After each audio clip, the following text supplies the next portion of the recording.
wabarakatuh. Alhamdulillahirabbil alamin. Wassalatu wassalamu ala nabiyyina Muhammadin wa ala alihi wa sahbihi ajma'in wa man tabi'ahum bi ihsanin ila yaumiddin. Wa qala ta'ala fi kitabihil karim: wa ma khalaqtul jinna wal insa illa liya'budun. Al-ayah, amma ba'd. Hadirin wal hadirat, para bapak, para ibu, saudara-saudari sekalian yang semoga senantiasa mendapatkan rahmat dari Allah Subhanahu wa ta'ala.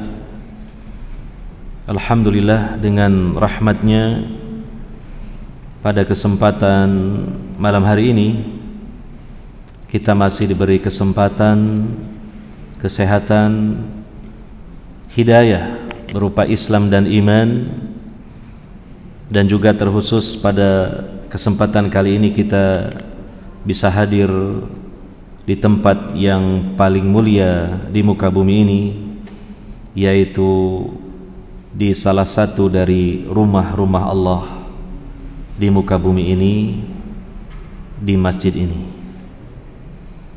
Dan juga apa yang kita lakukan di masjid ini adalah merupakan aktivitas yang mulia, karena kita melaksanakan serangkaian ibadah kepada Allah Subhanahu wa ta'ala, baik salat, zikir, doa.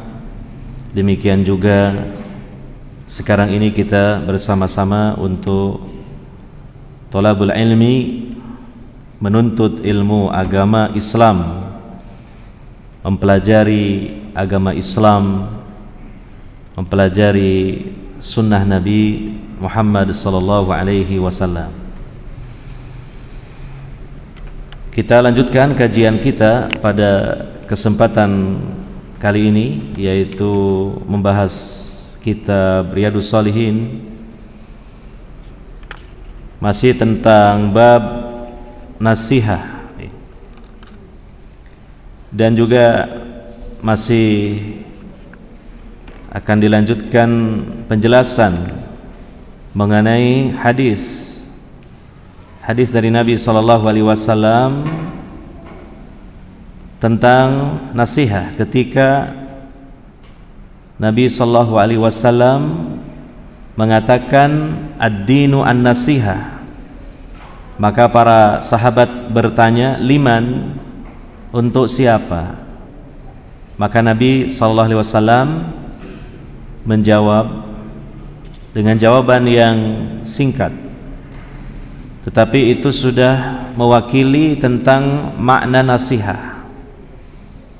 Beliau mengatakan, lillahi wali kitabihi wali rasulihi wali a'immatil muslimina wa ammatihim. Kepada Allah, kepada kitabnya, kepada rasulnya, kepada para pemimpin muslimin. Nah, penjelasannya sampai pada itu. Sudah kita sampaikan apa yang dimaksud dengan nasihat lillah, wali kitabihi, wali rasulihi, dan wali a'immatil muslimina. Kemudian yang terakhir, wa ammatihim, nasihat untuk khalayak kaum muslimin. Di sini dijelaskan yang dimaksud dengan an-nasihat li ammatil muslimin, yaitu engkau mencintai untuk mereka apa-apa yang engkau cintai untuk dirimu sendiri. Ya, sebagaimana Nabi SAW mengatakan, la yu'minu ahadukum hatta yuhibba li akhihi ma yuhibbu li nafsihi. Oh, ini pengamalannya tidak mudah ya. Kalau menghafal hadisnya ya mudah, pengamalannya kan tidak semudah menghafalnya ini. Tapi mudah-mudahan kita dimudahkan oleh Allah untuk bisa mengamalkan itu. La yu'minu ahadukum, tidak sempurna keimanan seseorang, ya, hatta yuhibba li akhihi ma yuhibbu li nafsihi, sampai dia mencintai untuk saudaranya, untuk sesama kaum muslimin, kaum mukminin, apa yang dia cintai untuk dirinya. Bukan terjemahannya sehingga engkau mencintai kepada saudara engkau sebagaimana engkau mencintai diri engkau sendiri, bukan itu terjemahannya. Tidak mungkinlah mencintai orang lain sebagaimana mencintai diri sendiri. Pastinya lebih mencintai diri sendiri lah, itu sudah fitrah. Yang lebih tepat adalah sehingga engkau mencintai untuk saudara, sehingga dia mencintai untuk saudaranya apa yang dia cintai untuk dirinya sendiri. Artinya perkara-perkara yang baik menurut agama. Misalnya kita mencintai ilmu Islam, ilmu yang bersumber dari Al-Quran dan hadis Nabi sallallahu alaihi wasallam, itu kita cintai untuk diri kita, maka belumlah sempurna keimanan seseorang sebelum dia pun punya keinginan orang lain mempelajari, memahaminya sebagaimana dia mempelajari dan memahaminya tentang Al-Quran dan hadis itu. Jadi tidak egois, tidak untuk dirinya sendiri. Itu contoh. Demikian yang lain-lainnya dari kebaikan-kebaikan, apapun yang dia sukai untuk dirinya, dia pun ingin orang lain merasakan dan menikmatinya. Nah, berarti kalau kita renungkan pengamalannya kan ini tidak mudah lah. Dan ketika kita belum bisa seperti itu, maka iman kita belum sempurna. Maka Nabi mengatakan la yu'minu ahadukum hatta ya, sehingga. Berarti kalau belum seperti itu belum sempurna keimanan kita. Makanya kita merasa iman kita ini memang belum sempurna, masih banyak kekurangan di sana sini yang harus kita benahi ini, gitu. Ya, dalam hal ini saja sudah kita merasa kita belum mampu mencapai tingkatan seperti itu. Mencintai apapun yang baik, yang bermanfaat untuk dunia dan akhirat kita, untuk diri kita dan juga orang lain harus mendapatkannya sebagaimana kita telah mendapatkannya. Ya, semacam misalnya contoh yang lain, ada di antara kita para pemuda sudah dimudahkan oleh Allah untuk mendapatkan pasangan, ya, seorang muslim mendapatkan istri, ya. Sementara dia melihat banyak saudara-saudaranya yang mungkin seusia dengan dia, yang rata-rata semuanya juga ingin menikah tapi belum bisa menikah. Nah, dia kepikiran. Nah, ini contohnya pengamalan dari hadis tadi itu. Tidak hanya dia dinikmati kenikmatan Allah itu untuk dirinya sendiri, tapi dia ingin orang lain pun merasakan kenikmatan itu sebagaimana dia telah merasakan kenikmatan itu. Ini sekali lagi tidak mudah. Nah, demikian hal-hal yang lainnya. Nah, ini masuk kategori nasihah li'ammatil muslimin wa li'ammatihim, untuk seluruh kaum muslimin. Berarti di situ menunjukkan adanya rasa cinta yang ikhlas karena Allah untuk mencintai saudaranya sesama muslim, sesama mukmin. Karena memang Allah Subhanahu wa taala telah menjelaskan status secara hakiki antar kaum mukminin itu mereka bersaudara. Innamal mu'minuna ikhwah, dalam surah Al-Hujurat. Dalam surah Al-Hujurat, sesungguhnya orang-orang yang beriman itu mereka adalah bersaudara. Ya, dapat kita pahami ya gambaran tentang hubungan satu sama lain itu bersaudara seperti apa. Ya, suka duka bersama. Ketika saudaranya suka, ikut gembira. Ketika saudaranya bersedih, ikut bersedih, kan gitu. Itu tidak mudah seperti itu. Makanya jangan tergesa-gesa kita, sekalipun setinggi apapun dengan ilmu kita, kita merasa sudah soleh. Belum tentu. Menurut standar Al-Quran dan Sunnah ini tidak mudah untuk benar-benar menjadi orang yang soleh. Perlu banyak dia belajar, perlu banyak dia melatih dalam pengamalan. Ya. Contohnya poin ini tadi. Kemudian dijelaskan dalam syarahnya di sini tentang nasihat li amatil muslimin wa an tursidahum ilal khair. Engkau berusaha untuk membimbing mereka kepada kebaikan, mengajak, mengarahkan mereka kepada kebaikan.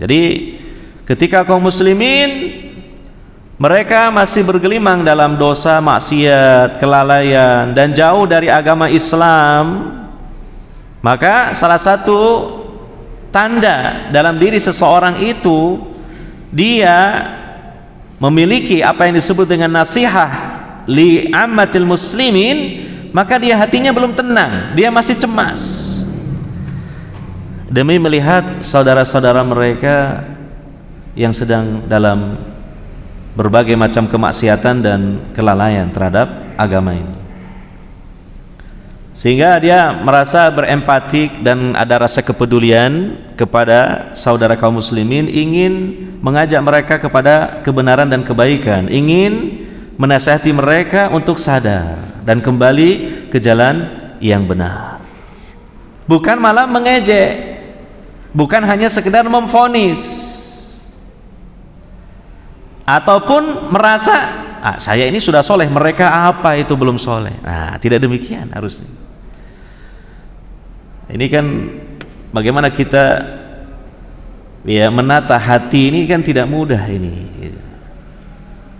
Terkadang kita sudah berada di atas kebenaran dan kebaikan, melihat saudaranya sinis dan melihatnya dengan sebelah mata. Seharusnya tidak demikian. Dia harus merasa justru bersedih. Dia memiliki keinginan bagaimana itu saudaranya bisa mendapatkan hidayah dari Allah Subhanahu wa ta'ala. Nah, begitu seharusnya jiwa yang mulia dan benar ya menurut tuntunan. Ya. Jangan malah bangga, saya ini soleh, dia nggak soleh. Sebagaimana nasihat para ulama, ketika melihat saudaranya melakukan kemaksiatan, jangan dia berbangga hati, saya ini tidak seperti dia ya. Berbuat maksiat saya tidak. Lalu kemudian ada perasaan untuk merendahkan dia. Nah, seharusnya tidak demikian, tapi dia tergerak merasa kasihan karena saudaranya sedang berada dalam sebab-sebab yang bisa menghantarkan kepada murka dan neraka Allah. Dan tentu dia merasa kasihan karena orang yang melakukan itu adalah saudaranya. Nah, ini sungguh jiwa yang sangat luhur ya, memiliki jiwa seperti ini, mengikuti jiwanya para nabi dan para rasul ya. Bukan semata-mata membenci ya, pelakunya, tapi membenci perbuatannya dan merasa kasihan kepada pelakunya untuk bagaimana bisa menyelamatkannya dari keburukan itu. Nah, ini. Wa an tahdiyahum ilal haqqi idza dhallu anhu, dan berusaha menyampaikan petunjuk Allah berupa kebenaran ketika mereka tersesat. Nah, ini. Ya. Jadi bukan hanya semata-mata kebencian saja, tapi di dalam hati masih ada menyisakan rahmat Allah Subhanahu wa ta'ala, yaitu berupa rasa belas kasih ketika saudara-saudaranya itu berada dalam kesesatan. Nah, ini tidak mudah seperti ini, ya. Wa an tudzakirahum bihi idza nasuhu, dan berusaha mengingatkan mereka ketika mereka lupa, ketika mereka lalai. Nah, makanya kan nasihat itu identik dengan keikhlasan. Jadi murni, bukan karena ingin memponis saja, bukan hanya memojokkan saja, ya, tetapi dia hatinya bersih dari semua itu. Yang dia inginkan adalah keselamatan bersama-sama, karena semuanya itu adalah bersaudara, gitu. Coba ini kita latih, tidak mudah melatih jiwa bersih seperti itu. Jiwa yang mulia seperti itu tidak mudah, sehingga nasihatnya pun kalau ikhlas insya Allah balighah, artinya bisa masuk ke hati, karena nasihatnya keluar dari hati yang paling dalam, sehingga akan mudah masuk kepada hati orang lain, ya. Nah, ini salah satu kekuatan nasihat, tapi hakikatnya memang atas kehendak Allah, ya, taufik dari Allah. Cuma dengan sebab, ya, kekuatan nasihat itu akan ada, bahkan besar, ketika nasihat itu keluar dari hati. Artinya dari hati yang tulus ikhlas, bukan karena kebencian, bukan hanya semata-mata mengkritik. Ini kesempatan nih, teman ini punya aib nih, saatnya saya akan tembak dia dengan kritikan pedas saya. Nah, bukan semata-mata begitu. Makanya kita berusaha ketika kita mau menasehati saudara kita, coba tengok dulu keadaan hati kita, ini benar-benar murni nasihat atau bukan, gitu. Ya. Diupayakan itu murni memang nasihat, karena nasihat itu kan maknanya adalah kemurnian, ketulusan, gitu. Ya. Makanya dia akan kuat jiwanya ketika nasihat itu ditolak, ketika nasihat itu tidak diindahkan, karena memang keluar dari ketulusan hati tadi. Ya. Kemudian wa anta ja'alahum bimanzilatil ikhwah. Nah, ini. Dan menjadikan mereka ditempatkan pada posisi saudara. Nah, ini sekali lagi tidak mudah, termasuk bagi para pencari ilmu yang mungkin sudah sekian lama menuntut ilmu dan memiliki perbendaharaan ilmu yang banyak, ya. Hal seperti ini bukanlah hal yang mudah. Hal yang lain ini daripada ilmu yang banyak, hal yang lain. Jadi bagaimana mentazkiyah nufus, membersihkan, mensucikan hati kita ini, ya. Jadi kita harus timbang-timbang dulu nasihat ini gitu kan. Karena kebencian, karena ingin memojokkan, karena ingin membuka aib seseorang, karena balas dendam. Oh, dulu dia ngeritik saya, sekarang saya balas kritik. Nah, balas dendam. Ya, enak saja dia nasihati saya terus, sekali-kali sekarang dia terbuka aibnya, saya tembak aibnya, biar impas. Dendam seperti itu. Jadi tidak sesuai dengan makna dari nasihat itu sendiri, karena nasihat artinya apa? Ketulusan, kemurnian, kejernihan. Ya, ini tidak mudah ini. Tidak ada perasaan hasad, tidak ada. Gitu. Makanya diupayakan nasihatnya juga disampaikan dengan sebaik-baiknya, baik dari sisi kalimatnya, tutur katanya, dari sisi cara penyampaiannya, dari sisi waktu yang tepat untuk disampaikannya. Karena memang ini adalah kemurnian sebagai bentuk cinta kasih sesama saudara, lah gitu. Ya. Rasulullah SAW bersabda kan dalam hadis, mungkin kita sudah hafal ya hadis itu. Al-muslim akhul muslim. Seorang muslim itu menjadi saudara bagi muslim yang lain. Wah, ini sudah kita banyak melupakan nih pengamalan hadis ini.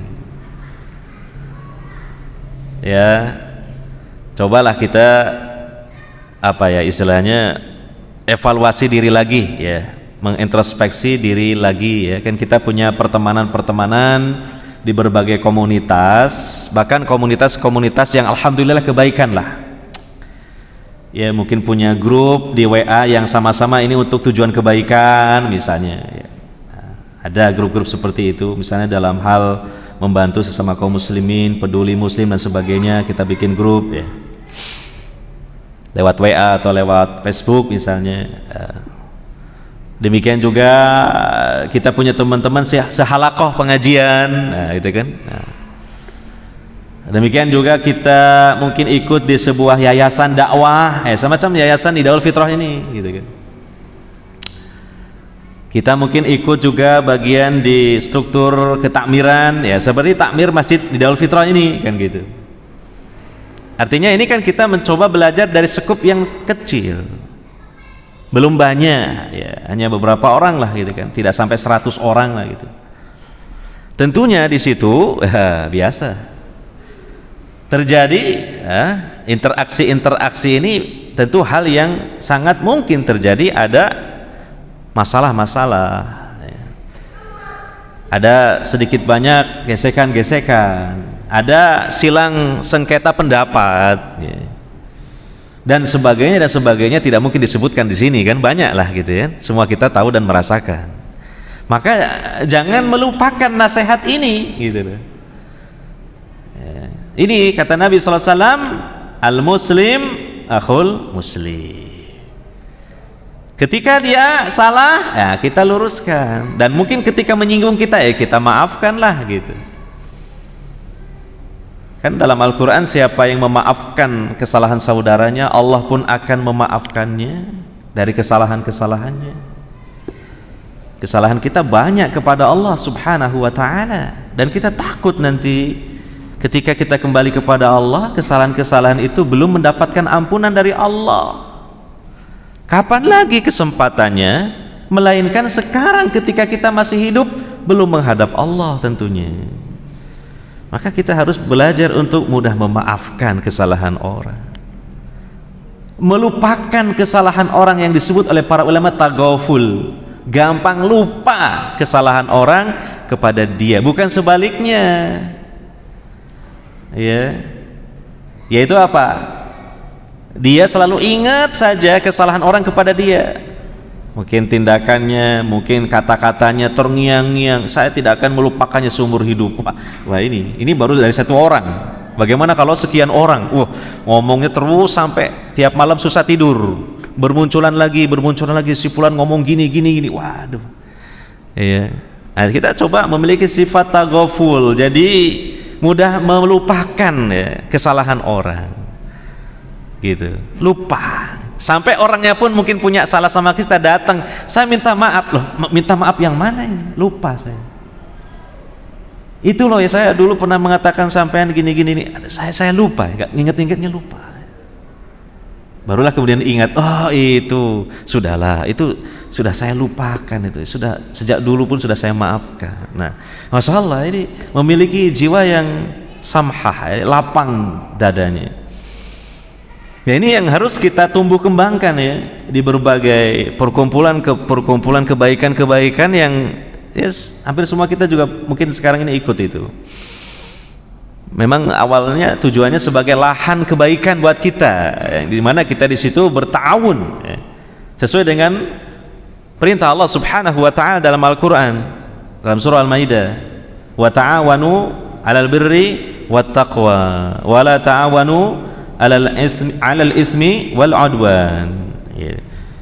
Tolong menolonglah, bekerja samalah kalian dalam perbuatan kebaikan dan ketakwaan, dan jangan tolong menolong dalam perbuatan dosa serta permusuhan. Awalnya begitu ya, visi misinya seperti itu. Nah, tidak mungkin setan itu akan membiarkan itu.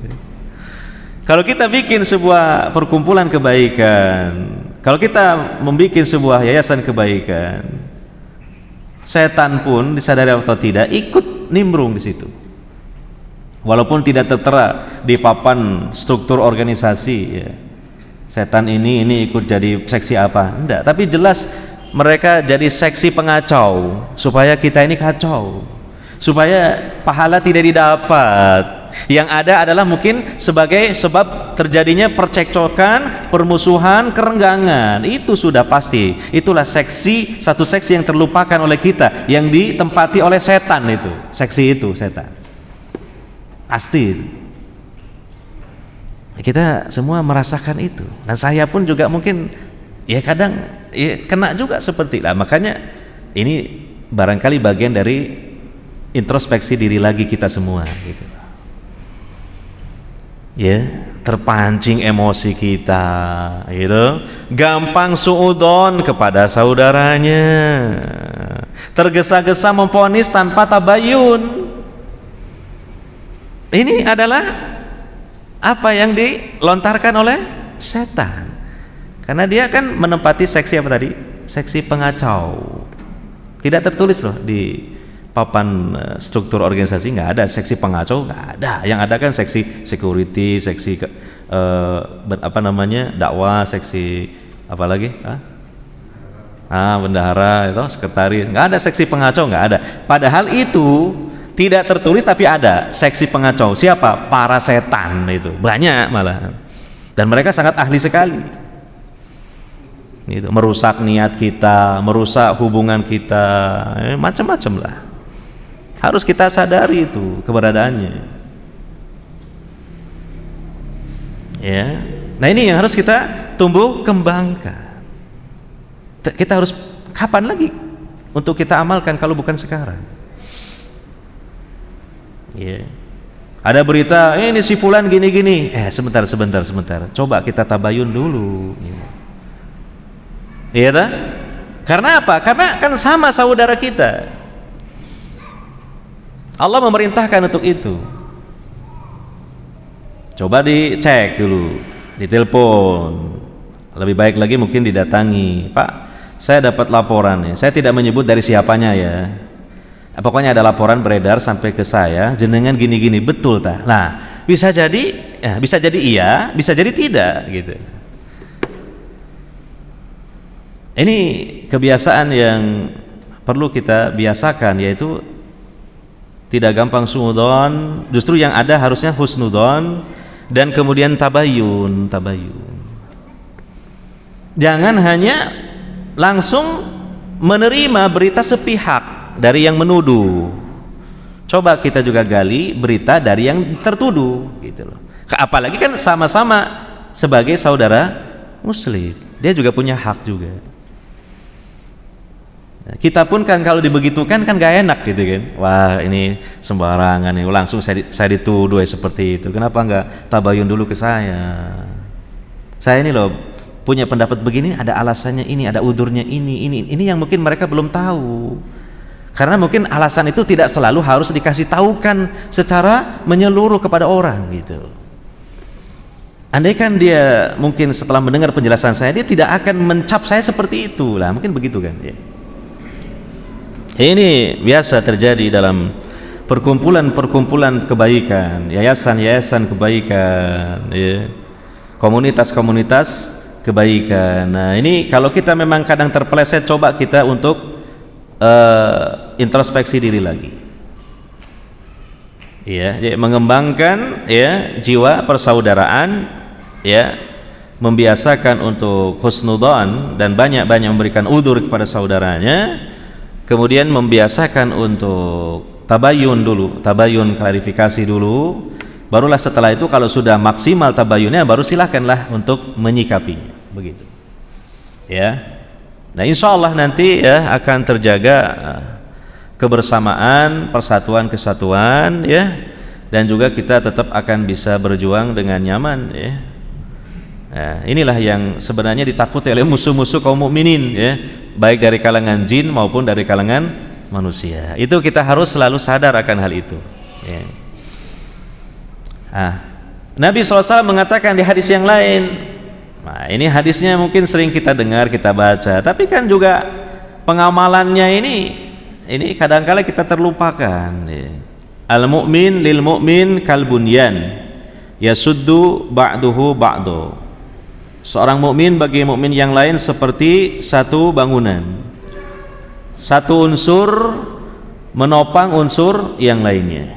Nah, demikian Nabi mengatakan, masalul mu'minin fi tawaddihim wa tarahumihim wa ta'atufihim kamasalil jasad al-wahid idza ishtaka minhu udwun ya tada'alahu sairul jasadi bil humma was sahar.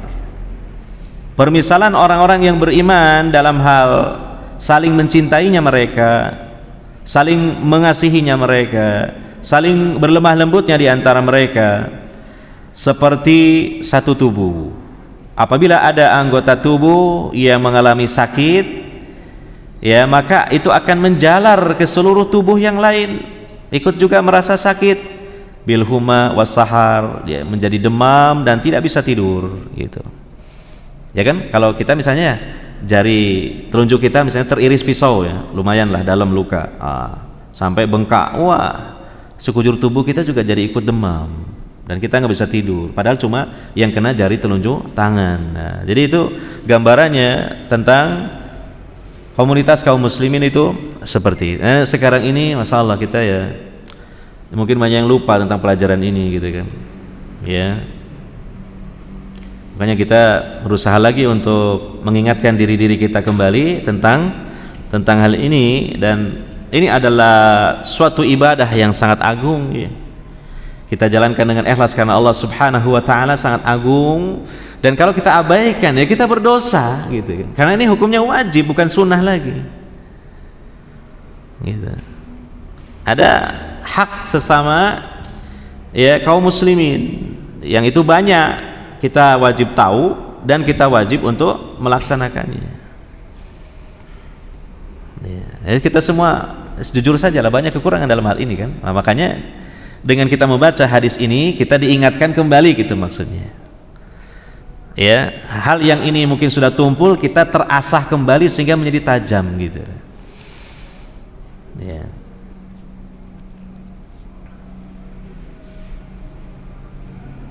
Nah, makanya di sini dijelaskan ya, nasihat yang memang itu betul-betul nasihat yang ikhlas, yang ditujukan kepada sesama saudara kaum muslimin, ya. Ketika ada salah satu dari mereka melakukan kesalahan, maka hendaknya engkau sampaikan nasihatnya secara rahasia, nah, gitu. Kalau dalam istilah medsos itu japri, ya istilahnya ya apa? Jaringan pribadi tadi, japri itu ya. Iya. Nah, jangan langsung dinasehati atas kesalahannya di depan yang lainnya. Lalu yang lainnya pun ngirim juga WA, nyimak semua nyimak. Wah, berarti ditonton orang banyak ini, gitu. Nah, ya, jadi yang terbaik adalah karena memang nasihat itu adalah berasal dari ketulusan, keikhlasan, kemurnian, rasa cinta sesama saudara, maka juga harus dilakukan dengan cara yang baik, gitu. Ya, ini bagi kita yang mungkin sudah sedikit banyaklah mengenal ilmu agama, ya, agama Islam, sunnah ini. Ya. Karena kalau engkau memberikan nasihat kepadanya secara sir, secara rahasia, maka itu insya Allah akan berpengaruh ke dalam jiwanya. Maksudnya pengaruh yang positif, ya. Dan dia pun langsung punya kesan, wah berarti ini teman ini memang dia tulus nasihatnya, ya. Karena dia menempuh jalan yang baik dalam memberikan nasihat, tidak langsung di depan orang banyak, dijapri. Allah yang tahu, kemudian mereka berdua lah yang tahu, gitu. Nah, kan pasti kesan kita juga seperti itu, kita merasa terhormat, gitu, karena dia nasihatinya secara japri. Itu dari sisi yang menasehati. kita pun juga harus melatih jiwa untuk baik dalam ketika mendapatkan nasihat. Nggak gampang juga. Menasehati pinter, dinasehati nggak pinter. Kenapa nggak pinter? Tahu nasihat itu benar, baik, dan memang menasehati penyakit yang ada pada diri, tapi dia mengedepankan ketersinggungan, mengedepankan emosi. Itu. Jadi nggak pinter kita dalam menerima apa? Nasihat. Itu pun tidak mudah pengamalannya, perlu dilatih. Kalau kita pikirkan, alhamdulillah ya, ternyata ada orang lain membantu saya untuk memperhatikan diri saya sendiri dalam rangka selamat dunia akhirat. Alhamdulillah. Inilah perkara yang paling disukai oleh sahabat Umar ibnul Khattab radhiyallahu anhu. Menunjukkan martabat tawadhu'nya itu sangat tinggi.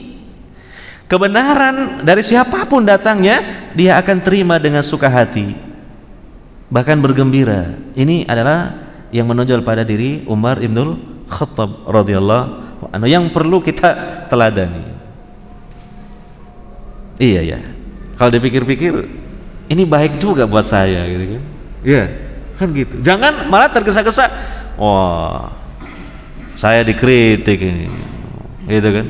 Saya tersinggung ini, seperti ini. Berarti kan seolah-olah merasa dirinya sudah sempurna. Berarti itu sudah muncul jiwa sombong, gitu.